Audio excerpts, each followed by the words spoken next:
Bonjour et bienvenue à tous pour cette deuxième vidéo traitant de philosophie politique et nous allons aujourd'hui nous attarder sur l'état de nature selon Hobbes. Alors, on avait déjà parlé un petit peu de ce qu'était l'état de nature dans une première vidéo, et bien aujourd'hui je vous propose de passer à la vitesse supérieure et donc de parler du concept d'état de nature, autrement dit Thomas Hobbes. Alors, Thomas Hobbes est né en 1588, il est mort en 1679, c'était un philosophe anglais du XVIIe siècle et il est surtout retenu pour le livre qui va nous intéresser aujourd'hui, le Léviathan, qui a été publié en 1650. Alors, je vous propose pour cette vidéo de regarder tout d'abord la conception révolutionnaire de la nature humaine de Hobbes, mais de continuer également, j'allais dire, par sa conception de l'état de nature et finalement cette conception d'un état de guerre de tous contre tous. Je pense qu'une des choses les plus importantes à propos de Hobbes, c'est véritablement qu'il était un philosophe révolutionnaire. Il a révolutionné le domaine de la philosophie politique à travers, finalement, j'allais dire, des révolutions presque coperniciennes. C'est-à-dire qu'il a véritablement renversé les concepts de l'époque pour, finalement, introduire une nouvelle vision des choses. Donc c'est ce que nous allons voir dans cette première partie, la nature humaine selon Hobbes. Alors, euh, tout d'abord, il faut savoir qu'auparavant, avant Hobbes, on définissait l'homme comme étant un animal politique, un animal social, donc un animal qui était enclin à vivre en société. Alors, Hobbes va avoir le culot finalement de venir et de nous dire que ce n'est pas du tout le cas. Il va nous dire que non seulement l'homme n'est pas un animal social, mais il est d'ailleurs un animal comme un autre. C'est-à-dire c'est un animal quelconque qui, comme tous les animaux, est doté d'un instinct de conservation. Et là, l'instinct de conservation, c'est véritablement un des concepts clés de la philosophie de Hobbes. Et cet instinct de conservation, on pourrait le définir comme une tendance à préserver sa vie. De manière communément, on pourrait dire que cet instinct de conservation est un peu l'instinct de survie.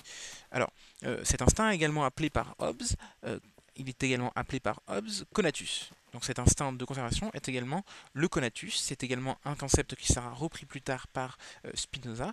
Donc retenez bien que le conatus et l'instinct de conservation sont la même chose. L'homme n'est qu'un animal comme un autre, il est donc doté d'un instinct de conservation, d'un conatus. Alors, cela va avoir évidemment des incidences très fortes sur la philosophie politique, et notamment sur la manière dont, finalement, on va attribuer des libertés ou des droits aux hommes. Auparavant, dans la philosophie politique, on allait, j'allais dire, attribuer des droits, des libertés légitimes aux hommes en fonction bien de leur essence, c'est-à-dire en fonction de la manière dont on définissait l'homme. L'homme étant défini par Aristote comme un animal raisonnable, eh bien nous allons attribuer aux hommes des droits en fonction de cette essence. Donc pour être plus concret, si jamais je pense que tuer un homme n'est pas quelque chose de raisonnable, dans ce cas-là, ce n'est pas un droit que je donnerai à l'homme, puisque l'homme est raisonnable, l'homme est un animal raisonnable par définition, donc ce n'est pas un droit qui devrait être attribué à l'homme, vu que c'est un droit qui ne lui correspondrait pas. Donc l'homme ne devrait pas avoir le droit de tuer un autre homme si cela est jugé comme déraisonnable. Alors, évidemment, Hobbes va mettre son grain de sel et il va nous dire que on ne devrait pas définir un homme en fonction de son essence, autrement dit en fonction du fait qu'il est un animal raisonnable, mais par ce qu'il peut. Effectivement, Hobbes propose une nouvelle définition, une nouvelle vision des choses, c'est-à-dire que on devrait attribuer les droits en général, les libertés à l'homme en fonction de ses facultés naturelles. C'est ce que Hobbes appelle le droit naturel. Et ce que Hobbes nous indique très tôt, c'est que finalement, dans l'état de nature, l'homme est sous le régime des droits naturels. Autrement dit, il est sous le régime d'une liberté d'user de ses facultés naturelles pour se conserver. Dans un état de nature, l'homme est libre d'utiliser ses facultés naturelles pour se conserver. Il est donc libre de faire ce que bon lui chante à partir du moment où c'est effectivement dans ses capacités et ça lui permet effectivement d'appliquer son instinct de conservation et de préserver sa vie. Donc on voit bien ici que l'homme peut véritablement faire ce que bon lui chante à partir du moment où cette action, l'action qu'il veut intenter, lui permet de préserver sa personne, préserver sa vie. Donc ce sont les droits naturels. Donc on voit bien ici chez Hobbes, que cette conception de l'instinct de conservation va avoir une incidence directe sur ce que Hobbes appelle le droit naturel, puisque effectivement, pour Hobbes, l'homme devrait avoir le droit, devrait avoir la liberté de faire tout ce que bon lui semble pour conserver sa vie, pour conserver cet instinct de conservation. Donc on voit bien que là, il y a quand même déjà une première difficulté, mais on en parlera dans une deuxième partie, lorsque l'on finalement passera à l'état de guerre de tous contre tous, autrement dit, la conception de l'état de nature selon Hobbes. Alors, peut-être avant d'en venir là et d'en venir aux conséquences, j'allais dire, de cette vision de l'être humain, peut-être rappeler que Hobbes est toutefois beaucoup plus subtil, on le voit bien, que Machiavel. On avait vu dans la première vidéo, très rapidement évidemment, que Machiavel était assez pessimiste, assez négatif sur la vision, sur sa vision en tout cas de la nature humaine. Or Hobbes, lui, est plus subtil. Il va nous dire deux choses. Hobbes va nous dire tout d'abord, donc, je me répète, l'homme est un animal comme un autre. Il est doté d'un instinct de conservation. Deuxième point, l'homme, dans le cadre de l'état de nature, est régi par le droit naturel. Il est sous le régime du droit naturel. Autrement dit, il est libre de faire ce que bon lui semble à partir du moment où ça lui permet la préservation de sa vie. Il est libre de faire ce qui lui semble bon si cela lui permet de conserver son être, de conserver sa vie et donc, j'allais dire, de réaliser finalement le conatus. Alors, on peut se dire que finalement c'est un état, cet état de nature est parfait, dans le sens où effectivement, quoi de mieux pour préserver notre vie, pour conserver notre existence, que finalement de n'avoir aucune contrainte à l'utilisation de ces facultés naturelles. Donc effectivement, on pourrait se dire, mais cet état de nature, moi, me convient parfaitement, c'est une bonne chose. Alors, il y a toutefois une difficulté, et on peut la voir quand même assez rapidement, me semble-t-il. Effectivement, dans un tel état de nature, la liberté d'un homme ne s'arrête pas là où commence celle d'un autre. Autrement dit, si j'estime que pour ma conservation, il serait utile pour moi d'aller tuer l'homme d'à côté et peut-être, je ne sais pas, lui prendre sa maison, par exemple, occuper sa maison, eh bien dans ce cas-là, sous un régime de droit naturel, j'ai évidemment aucune contrainte, je n'ai évidemment aucune contrainte à le faire, et je suis même quelque part incité à le faire, puisque c'est pour ma conservation. Donc c'est une vision un peu assez matérialiste de la chose, mais c'est pourtant la vision de Hobbes. On voit bien déjà qu'il y a des premières limites. On voit bien que cet état de nature, c'est un peu un état de chacun pour soi. Et je pense qu'on peut le voir assez bien dans deux exemples que je vais donner maintenant. Alors le premier exemple sera issu du cinéma, Titanic, et le deuxième exemple sera issu bien du jeu vidéo. On va reprendre l'exemple de Minecraft. Alors, pourquoi l'exemple du Titanic? Alors le Titanic n'a évidemment rien à voir avec l'état de nature.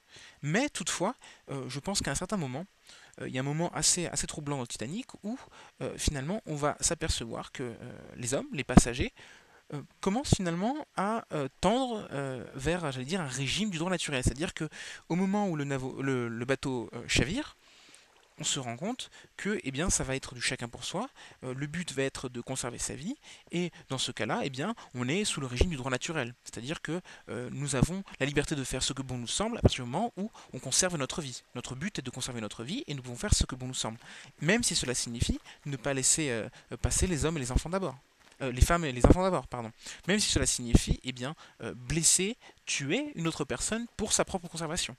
Donc, je pense que Titanic, et notamment cette espèce de scène un peu de pagaille au moment d'embarquer dans les canaux de sauvetage, je pense que c'est un très bon exemple de ce que pourrait être l'état de nature. Je dis pourrait parce qu'évidemment l'état de nature n'est pas un état historique. Ce n'est pas une période historique, mais bien une période, un état en tout cas théorique.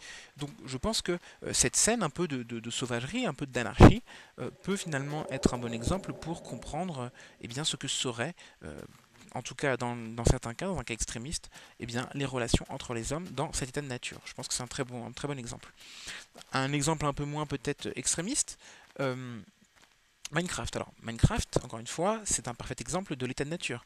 Donc, dans Minecraft, vu qu'il n'y a pas de contraintes ni de règles, j'allais dire, sociales, en tout cas pas sur ce serveur-là qui est le mien, les hommes sont véritablement régis par le droit naturel. Donc en gros, si demain quelqu'un se connecte à mon serveur et décide de me tuer parce que c'est dans l'intérêt de sa conservation, il pourra le faire et aura même, j'allais dire, le droit naturel de le faire.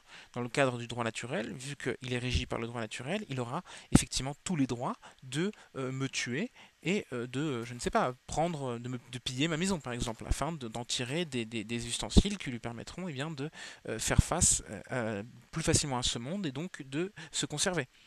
On voit bien ici que finalement, le fait d'être sous le régime du droit naturel et donc de faire ce que bon nous semble pour nous conserver est quelque chose de fabuleux. Le problème, c'est que bien tous les hommes sont sous le régime de ce droit naturel.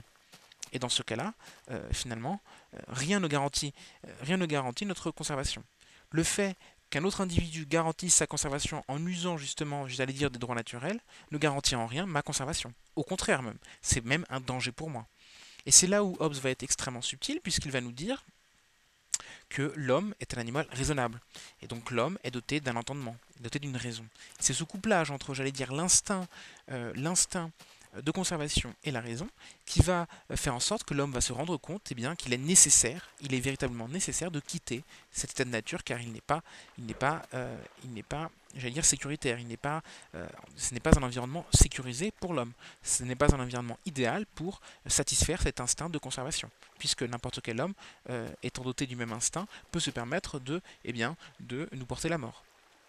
C'est vraiment un concept extrêmement intéressant ici. On se rend bien compte que le fait que les autres hommes soient également régis sous le régime du droit naturel représente un danger pour nous. Et donc, il nous est nécessaire de sortir de cet état de nature. Alors, comment sortir de cet état de nature ou cet état, j'allais dire, de, de guerre de tous contre tous, cet état où l'homme est un loup pour l'homme. D'ailleurs, Hobbes reprend cette phrase de Plaute, il le dit bien, que la nature est un état où l'homme est un loup pour l'homme. Alors comment sortir de cette phase? Eh bien, c'est là le génie de Hobbes, il va nous dire que, eh bien, nous pouvons sortir de cette phase, nous pouvons sortir de l'état de nature en passant un pacte, un contrat, un pacte social à travers lequel eh bien, l'homme va se dépouiller de certaines de ses libertés, j'allais dire, données par finalement ce concept de droit naturel, et finalement va échanger certaines de ses libertés pour plus de sécurité. Et c'est la raison qui les pousse, c'est la raison ainsi que l'instinct de conservation qui va le pousser à faire ça. Alors, on va arrêter cette vidéo maintenant. Nous reviendrons plus tard sur finalement cette idée de pacte social dans des vidéos ultérieures. Mais pour l'instant, laissez-moi déjà vous remercier et vous dire que si vous avez des commentaires ou des questions, des feedbacks, n'hésitez pas à les laisser en commentaire, j'y répondrai dès que possible. Nous nous retrouvons bientôt pour une autre vidéo qui traitera de la conception de Locke, de John Locke, donc la conception toujours de l'état de nature. En attendant, je vous remercie d'avoir regardé la vidéo et puis à la prochaine. Allez, ciao ciao.